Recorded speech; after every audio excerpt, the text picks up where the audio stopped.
그 자리에 나왔는데 우리 감사함과 기쁨으로 우리 샬롬으로 서로 인사 나눌까요? 샬롬. 샬롬.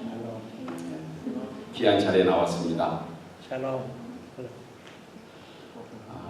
카피라이터 이만진 씨가 쓴 책이 있는데 그 책의 제목이 교회에 가지 않는 77가지 이유라는 책이 있습니다. 그 책에 보면 오늘날 현대인들이 왜 교회에 가기를 싫어하는가 77가지를 얘기하는데 그 중에서 대표적으로 한 5가지를 정리를 해주고 있습니다. 첫째로 기독교인들은 첫 인상이 너무 시끄럽고 유난스럽다. 두 번째로 교회에 다니는 사람들이 집안에 소홀하기 때문이다. 세 번째로 교회가 각종 모임에 참석하기를 지나치게 강요하고 있는 것 같다. 네 번째, 기독교인들이 너무 배타적이며 고리타분하다. 배타적이다. 자기들끼리만 좋아한다는 것이에요. 남 생각 안 하고. 그런데 5번째가 좀 충격적입니다. 교회가 세상과 다른 것이 별로 없는 것 같다. 앞에서 얘기하는 4가지 그럴 수 있습니다. 교회 행사에 있다면 교회에 여러 번 나올 수도 있고요. 또 개인의 시각에 따라서 여러 가지로 그 4가지는 다 느낄 수가 있습니다. 좀 시끄럽다고 느껴지는 것은 개인이 느낀 거겠죠. 그 다음에 집안에 소홀히 하는 것, 요즘 그렇지 않은 크리스찬들 많이 있습니다. 오히려 예수 제대로 믿으면 더 남편 잘 챙기고 남편은 또 아내 잘 챙기고 또 아이들 교육에도 힘쓰는 우리의 모습들 많이 있잖아요. 그러니까 개인에 따라서 보는 시각에 따라 그럴 수 있지만 5번째는 우리에게 사실은 교훈이 되는 얘기입니다. 교회가 세상과 별반 다를 것이 없다. 교회에 가서 보니까 시기 질투하고 또 평가하고 말만 사랑한다 하면서 행함이 별로 없어 보이고 세상에 평가하는 거 똑같이 교회도 다 평가하고 있다 하면 역시 교회가 세상과 다르지 않는가 이런 것입니다. 사실 이 얘기를 하는 사람들의 모습을 보면 교회의 본질을 알지 못해서 그럴 수도 있습니다. 세상 사람들은 하나님의 말씀인 성경을 전혀 모릅니다. 그래서 성경 안에서 어떻게 교회가 형성되고 있는가에 대해서도 사실 생각하지 않고 그냥 눈에 보이는 대로 자기가 느낀 대로 그렇게 얘기할 수 있다는 것이에요. 여러분, 성경 말씀도 좋고 교회도 좋고 예수님도 좋지만 교인이 싫어서 나오지 않는다. 역시 성경 안에 말씀하고 있는 것들을 다 이해하지 못하니까 그렇게 얘기할 수 있는 거죠. 어때요? 제가 말씀드린 이것들을 여러분도 공감하고 또 공감한 때가 있었을 것입니다. 여러분, 교회 존재의 목적이 무엇입니까? 교회가 왜 존재하고 있는 거죠? 기독교인들이 되었다는 것이 무엇을 말합니까? 예수님은 우리에게 묻습니다. 그러면 너희는 나를 누구라 하느냐? 세상 사람들은 그렇게 얘기한다 하더라도 그러면 지금 예배하고 있는 이 자리에 앉아있는 우리 한 사람 한 사람은 과연 너희는 나를 누구라고 부르고 있느냐? 이 질문은 오늘을 사는 우리 크리스찬들에게 그리고 이 자리에 앉아있는 우리들에게 참 귀한 도전이고 그리고 물음이 되는 것을 보게 됩니다. 예수님 당시 가이사라 빌립보는 로마의 점령군들이 점령하고 있었던 지역입니다. 그래서 그 점령군들은 사령부가 있는 곳, 가장 베이스 캠프가 있는 곳이 바로 가이사라 빌립보 그 지역입니다. 무슨 얘기입니까? 문화가 굉장히 성행했습니다. 사령부가 있었으니까 얼마나 중심지였겠습니까? 저희 미국으로 하면 지금 워싱턴 DC 같은 어떤 굉장히 요충지일 것 같습니다. 한국으로 하면 서울 같은 그런 곳이 되겠죠. 그곳에 이르렀을 때 물어보셨거든요. 그러니까 그 문화 속에서 주님이 예수 그리스도 나를 어떻게 생각하느냐 궁금하셨던 거예요. 당시 황제를 숭배했던 그래서 천하를 호령하던 그 황제가 모든 인류의 왕이 되는 그런 시대였습니다. 그래서 그곳에서 물어본 거예요. 과연 너희가 지금 알고 있는 왕, 로마 황제를 왕이라고 하느냐 아니면 나를 왕이라고 하느냐, 지금 이런 것을 주님이 궁금하셨던 것 같습니다. 그래서 초대교회가 순수한 신앙을 지키기 위해서 황제 숭배하는 것과 싸워야 했던 그러한 모습이 이루어지는 것을 보게 됩니다. 거기에 비하면요, 나사렛 예수 그리스도, 예수님은 얼마나 초라했습니까? 예수님을 믿는 성도들은 그 당시에 얼마나 나약한 사람들로 비춰졌을까요? 헐벗고 먹지 못하고 아주 가난한 사람들, 힘겹게 사는 사람들이 예수 그리스도를 믿고 있었던 그러한 시대적인 상황이 있었던 것입니다. 로마의 권력 앞에서 그들은 아주 아무것도 아니고 로마의 권력은 날로 더 부강해졌던 그러한 문화적인 상황이 있었던 것입니다. 여러분, 오늘날 이 시대에도요, 물질 문명의 유혹 앞에서 우리의 모습은 어떻습니까? 여러분들은 어느 정도 지금 이 물질 문명 앞에서 여러분은 자신을 비교하고 내어놓고 살고 있습니까?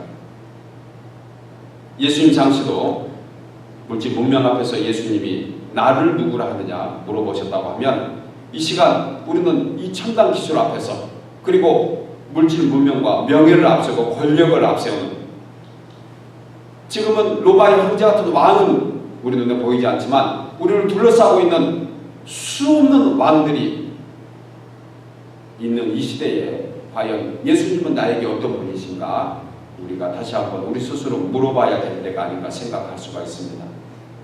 오늘 저는 이 물음에 답하면서 우리에게 주신 메시지를 함께 생각해 보려고 합니다. 첫째로, 너희는 나를 누구라 하느냐? 이 질문에 세상 사람들의 대답을 우리 함께 살펴봅니다. 본문 13절 이하에 예수께서 빌립보 가이사라 지방에 이르렀을 때 제자들에게 물으십니다. 사람들이 인자를 누구라 하느냐? 그때 대답합니다. 더러는 세례 요한이요, 더러는 엘리야 같은 사람이다. 어떤 이는 에레미야나 선지자 중에 하나라고 얘기합니다. 지금 이 대답을 제자들이 하고 있는 것이에요. 제가 복음을 전하면서 가끔 사람들을 만나면 예수님은 선생님에게 어떤 분이십니까? 그렇게 제가 물어볼 때가 있습니다. 그때 많은 사람들, 예수 믿지 않는 사람들은 이렇게 대답합니다. 예수님은 훌륭하신 분이죠. 성인 군자 같은 분입니다. 대부분이 그렇게 대답하고, 훌륭한 사람, 또 좋은 것을 가르쳐 주시는 분. 어떤 사람들은 다른 종교의 어떤 이들과 비교합니다. 그리고 예수 믿으면 좋지요, 이렇게 단순히 대답하고 맙니다. 그들은 예수님에 관하여 일반적인 관점인 지식을 가지고 있습니다. 교회와 속해 있는 성도들에 대한 자신의 생각을 그리고 나중에 얘기합니다. 교회의 본질을 얘기하는 것이 아니고 주위에 둘러싸고 있는 성도들, 자신이 알고 있는 몇몇의 사람들을 비유하면서 그 사람들은 이러쿵 저러쿵 그런 얘기로 말을 바꾸게 되는 것을 많이 보게 됩니다. 결국 그 마음속에 보면 예수님을 알되 수박 겉핥듯이 알고 있는 것이에요. 왜 그런 대답을 할까요? 예수님에 대해서 너무 모르는 것이 많습니다. 너무 지나치게 무지하다는 것이에요. 그래서 각자가 어디서 듣고 온 말, 자신이 느끼고 있는 것, 그것이 다인 것처럼 얘기합니다. 그리고 그것이 맞는지 때로는 확인하는 사람들도 꽤 많이 있는 것을 보게 됩니다. 여러분, 예수님은 세상 죄를 지고 가는 어린 양이십니다. 우리의 구원자가 되시고 우리의 메시아가 되시는 것입니다. 그러나 세상 사람들은 전혀 그것을 알지 못합니다. 이런 사람들에 하여 17세기 영국의 개혁주의 신학자 존 오헤어는 이런 얘기합니다. 여러분의 그리스도는 가상적인 그리스도가 아니다.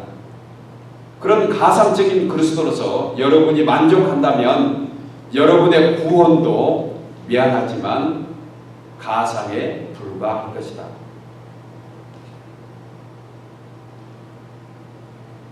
오늘날 많은 사람들은 자기 좋을 대로 자기가 지어서 만들어낸 우상 그리스도를 만들어냅니다.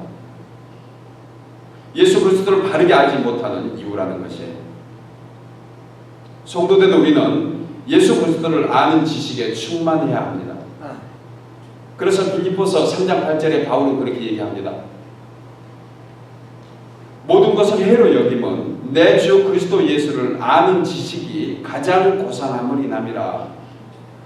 내가 그리스도를 위하여 모든 것을 잃어버리고 배설물로 여김은 그리스도를 얻고 그 안에서 발견되게 하려 함이라. 내가 모든 것을 버린 이유는 그리스도를 얻기 위한 것이다. 내가 뭔가 다른 것을 가지고 있으면 내가 그리스도를 얻을 수 없기 때문에 내가 그것을 버리노라. 왜 그럴까요? 그리스도를 아는 것이 가장 고상하다. 이건 가장 고귀하고 가장 존귀하다는 의미인 것입니다. 여러분, 언젠가 제가 말씀을 드린 것이 기억이 납니다. 만약에 우리 양손에 100불짜리 지폐가 가득하다고 하면 가정을 해보겠습니다. 뭘 잔뜩 들고 있어요. 가장 좋은 것. 그 당시에 가장 좋은 것이죠. 그런데 나중에 길거리를 가다 보니까 앞에 다이아몬드가 한 보따리 있다고 한번 가정을 해보겠습니다. 그러면 우리 손에 들고 있는 그 달러, 그 지폐는 아마 다 내려놓고 아마 다이아몬드를 집어갈 거예요. 이 중에서 한 두 분은 얘기합니다. 목사님, 내가 목에 걸어서라도 돈도 가져가고 다이아몬드도 가져갈 거예요. 제가 비유로 말씀드려봅니다. 어떤 농부가 남의 밭을 가다가 그 밭에 보화를 캐냈습니다. 발견하게 된 거예요. 그때 그 농부는 자신의 모든 재산을 다 팔고 아니면 돈을 빌릴 수 있으니까 다 빌려서 그 밭을 샀다고 성경은 얘기합니다. 그리고 천국이 이와 같다는 것을 우리에게 분명히 얘기해 주고 있습니다. 여러분, 세상도 들고 하나님 안에 천국도 두 손에 다 들 수 있으면 얼마나 좋아요. 그런데 그렇지 못합니다. 우리에게는 뭔가 분명히 한 가지를 짓고 살아야 되는 것이에요. 여러분들은 무엇을 손에 잡고 살겠습니까? 주님이 이 시간 우리에게 다시 물어보십니다. 어느 것을 선택하겠느냐? 우리를 가난하게 살려고 돈을 내려놓으라 할까요? 우리를 힘들게 살려고 우리의 가지고 있는 것을 내려놓으라고 말씀할까요? 아닙니다.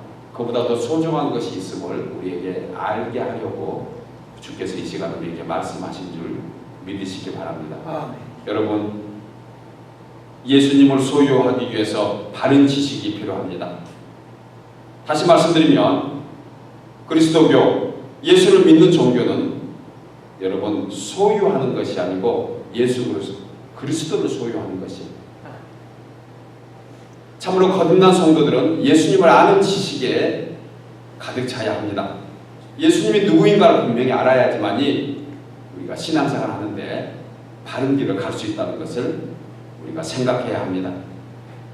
또한 예수 그리스도에게 순종하는 의지가 있어야 합니다. 믿지 않는 사람들, 여러분, 예수님을 안다 하지만 순종하지 않습니다. 예수님을 아는 것과 순종하는 것은 별개의 문제인 것입니다. 어떤 이들에게 예수님의 복음을 전하면 그들 중에 이런 얘기합니다. 성경을 얼마나 많이 읽었는데요, 내가. 어떤 분 만났는데 성경을 10도, 20도 하신 분들이 주위에 있대요. 그래서 제가 그분을 일부러 만난 적이 있습니다. 그랬더니 그분은 교회 안 나가요. 그래서 왜 교회에 출석 안 하십니까? 자기는 교회 안 나가도 된대요. 왜요? 성경을 20도 이상 읽기 때문에. 예수는 믿습니까? 믿는다는 것에 대답은 하지 않습니다. 아는 것과 믿는 것은 또 다르다는 것을 우리에게 깨닫게 해준 것이에요. 여러분, 오히려 머릿속에 있는 지식이 구원에 이르지 못하게 한다 하면 우리 다시 한번 우리 머릿속에 있는 것들을 리세팅해야 될 때가 된 것 같아요. 다시 한번 클린해야 됩니다. 내가 알고 있는 지식으로만큼 예수를 과연 믿고 있는가? 어설프게 교회 다니면서 어설프게 교회에 대해서 알고 어설프게 예수 그리스도 알고 있다가 하면 오히려 그것이 예수 믿는데 방해가 된다고 하면 정확하게 예수님이 누구신가를 안다는 것은 우리에게 참으로 중요하다는 것이에요. 어설프게 알고 괜히 교회 다니는 사람 판단합니다. 교회 다니는 사람 정죄합니다. 자신은 예수 믿지도 않으면서 말이에요. 믿는 우리들에게 괜히 잣대질하고 있는 것을 우리 주위의 사람들에게 우리는 많이 경험할 수가 있습니다. 이 모든 사람들 다 안티 크리스찬들이야. 오히려 알지 못했으면 좋았을 걸. 저는 가끔 그들에게 이런 생각을 해봅니다. 우리 주님께서 가룟 유다에게 말씀하신 것 중에 너가 차라리 태어나지 않았으면 좋았을 뻔했노라. 어설프게 교회 다니지도 않고 교회 믿지도 않으면서 예수 그리스도를 믿지도 않으면서 교회 다니는 사람들 정죄하는 사람 이 시대에 얼마나 많은지 몰라요. 여러분 그들에게 우리 마음 뺏겨서는 안 됩니다. 그들은 예수님을 아는 것에 불과하는 것이고 믿지 않는 사람들이라고 생각하면 혹시 우리 가운데서도 예수님을 아는 것에 불과하다고 하면 이 시간 우리 모두가 예수님을 믿는 믿음이 더해지기를 주의 이름으로 축복합니다. 아멘. 사랑하는 여러분, 예수님을 바르게 아는 것은 참으로 중요합니다. 생명의 구원이 그 안에 있습니다. 영생이 그 안에 있기 때문에 그렇습니다. 그래서 호세아 선지자는 호세아서 6장 3절에서 그러므로 우리가 여호와를 알자 힘써 알자라고 이스라엘 백성들에게 강조하고 있는 것이에요. 누구에게 얘기합니까? 호세아 선지자가 이방 사람들에게 얘기하고 있습니까? 아닙니다. 선택받은 이스라엘 백성들에게 얘기하고 있는 것이에요. 오늘날로 비교하면 지금 함께 예배하고 있는 성도들에게 성령께서 우리에게 말씀해 주십니다. 여호와를 알 때 힘써 알라고요. 우리 여기 가족들 모두는 예수 그리스도가 누구인지 어떻게 믿어야 하는지 무엇을 믿는 것인지 바로 알고 믿고 순종함으로 천국 백성 되기를 주의 이름으로 축복합니다. 아멘. 두 번째로 너희는 나를 누구라 하느냐 하는 질문에 베드로의 대답입니다. 본문 15절 이하에 이르시되 너희는 나를 누구라 하느냐. 시몬 베드로가 대답합니다. 이르되 주는 그리스도시요 살아계신 하나님의 아들이십니다. 아멘. 베드로의 놀라운 고백에 주님이 감탄을 하십니다. 바로 예수 그리스도 자신을 정확하게 표현한 그런 내용이기 때문에 그렇습니다. 여러분, 예수님은 그리스도이십니다. 아멘입니까? 아멘. 그리스도라는 말은 히브리 말로 메시아라는 뜻이에요. 그 말을 그대로 직역하면 기름 부음을 받은 자 이런 뜻입니다. 그러나 진정한 그리스도라는 의미는 새 하늘과 새 땅의 주관자시고 완성자이심을 뜻하는 것입니다. 인류의 영원한 왕으로 오셨습니다. 영원한 제사장이고 영원한 예언자이십니다. 약속의 성취를 가지고 계시는 분이 바로 예수 그리스도입니다. 그분 안에 구원이 있습니다. 그분 안에 모든 소망이 있음을 고백하는 것이 바로 주는 그리스도라는 것입니다. 또한 베드로는 예수님은 살아계신 하나님의 아들이라고 얘기합니다. 예수님은 영원한 하나님의 나라의 관점에서 보면 하나님 자신입니다. 그러나 역사에 가진 인간의 관점에서 보면 인간의 몸을 입고 이 땅에 온 인간입니다. 그는 하나님이시고 그리고 이 땅에 육신을 입고 온 인간이라는 것이에요. 왜 육신을 입고 이 땅에 오셨을까요? 우리의 모든 죄를 담당하기 위해서는 피 흘리셔야 되기 때문에 그렇다는 것입니다. 주의 보혈이 바로 그런 의미입니다. 여러분, 예수의 피 믿으십니까? 예수의 피만 우리 가운데 있으면 우리가 하나님의 자녀로 살게 되는데 조금도 부족함이 없다는 것입니다. 예수의 보혈이 있어야 하기 때문에 예수님은 이 땅에 육신의 몸을 입고 오늘날 우리 가운데 계시는 것이 여러분, 지금도 역사하시는 하나님이십니다. 우리와 함께 계시는 하나님이세요. 가상의 하나님이 아닙니다. 신화도 아니에요. 다른 사람들은 예수님을 천사의 일부분이다. 예수님은 그냥 하나님에 불과하다라고 얘기합니다. 그러나 예수님은 육신의 몸을 입고 이 땅에 오신 인간 한 분이라는 것이에요. 예수님은 성자이십니다. 하나님의 아들이세요. 예수님은 박애주의자가 꼭 아닙니다. 어떤 사람들은 모든 인류가 다 사랑함으로 우리가 손에 손잡고 다 천국을 가야 되지 않는가. 그래서 어떤 목사는 4월 초파일 되면 절에 가서 불공도 하고 드리고, 또 어떤 스님은 크리스마스가 되면 또 가까운 교회 가서 또 거기서 무슨 예배도 하고 그런데요. 이런 하나님 아니세요. 여기도 하나님이 있고 저기도 하나님이 있다는 그런 박애주의자들 여러분 조심해야 됩니다. 하나님은 사랑이십니다. 하나님은 영원히 용서하시는 하나님이십니다. 그러나 하나님은 다른 종교, 이방 종교를 향해서 마음을 베끼고 있는 이방 신들을 대해서 절하고 있는 사람들에게 하나님이 마음을 다 주신 하나님이 아니라는 것도 생각해 봐야 합니다. 여러분 이 시대에 박애주의자라고 예수님이 오신 것은 꼭 아니라는 것이에요. 아버지 하나님 안에서 우리가 예수 그리스도를 주라 시인하고 예수님을 나의 하나님이라 시인하는 사람들, 이 고백을 했을 때 예수님은 거기에 교회를 세워주신 것입니다. 천국 열쇠를 주신 것이에요. 천국 열쇠는 베드로처럼 주는 그리스도시요 살아계신 하나님의 아들이라고 믿는 그러한 사람들에게 허락한 천국의 열쇠인 줄 믿으시기 바랍니다. 아멘. 이 고백이 있어야 하나님의 자녀가 되고 고백이 있어야 주의 권세를 갖게 됩니다. 기도할 때마다 이 고백을 하는 사람만이 하나님께 응답되고 하나님 안에서 자녀로 살 수 있다는 것이에요. 여러분 우리 다 같이 고백할까요? 따라서 하겠습니다. 주는 그리스도시요 주는 그리스도시요 살아계신 하나님의 아들이시다. 살아계신 하나님의 아들이시다. 다시 한번 합니다. 주는 그리스도시요 주는 그리스도시요 살아계신 하나님의 아들이시다. 아멘. 로마서 10장 13절에 누구든지 주의 이름을 부르는 자는 구원을 얻으리라. 아멘. 우리가 주의 이름을 불렀습니다. 주는 그리스도시요 살아계신 하나님이라 아들이라고 우리가 고백했습니다. 이제 우리에게 하나님께서 예수 그리스도를 고백한 베드로에게 크게 칭찬하신 것처럼 주님은 우리에게도 칭찬하고 계세요. 그리고 우리에게 천국 열쇠를 주신 줄 믿으시기 바랍니다. 아멘. 하나님의 은혜입니다. 누구든지 그리스도를 주라 시인하는 자마다 하나님은 자녀되는 권세를 주셨으니까 이제 그 권세로 우리 하나님을 살아가는 주의 충만한 자녀들 되시기를 주의 이름으로 소원합니다. 아멘.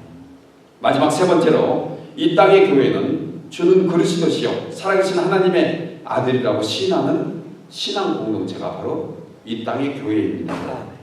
본문 18절에 내가 내게 이르노니 너는 베드로라 내가 이 반석 위에 내 교회를 세우리니 음부의 권세가 이기지 못하리라. 아멘. 예수님은 베드로에게 반석이라는 이름을 불러주셨습니다. 이 이름이 주어지기까지 그의 이름이 시몬이었습니다. 시몬은 풀잎이라는 뜻이에요. 아주 연약하다는 뜻이 바로 시몬입니다. 반석은 무슨 뜻이냐면 반석은 바로 베드로는 반석이라는 뜻이에요. 우리가 이 반석을 다시 한번 생각해 볼 필요가 있는데 헬라어에 나오는 두 단어로 반석을 해석하고 있습니다. 주님이 베드로에게 주신 페트로스 이 단어는 작은 반석을 의미해요. 작은 반석. 페트로스 이것은 작은 반석이고 그리고 이 작은 반석은 바로 베드로를 일컬어서 페트로스 이렇게 얘기를 합니다. 그런데 페트라라는 단어가 있는데 이 단어는 큰 반석을 얘기합니다. 아주 움직일 수 없는 그런 반석이 바로 페트로라는 단어예요. 이 페트로는 누구에게 불러지고 있냐면 바로 예수님 자신에게 페트로라고 불러지는 것입니다. 바울은 고린도전서 10장 4절에서 다 같은 신령한 음료를 마셨으니 이는 저희를 따르는 신령한 반석으로부터 하셨음에 그 반석은 곧 그리스도이십니다. 우리 모두가 다 그리스도 안에서 신령한 반석이 됐습니다.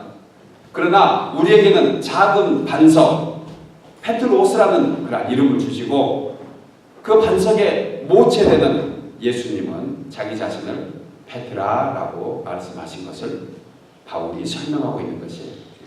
그러므로 너는 베드로라 하신 말씀은 너의 신앙 고백 그 반석의 한 부분으로 내가 교회를 세우겠다는 뜻입니다.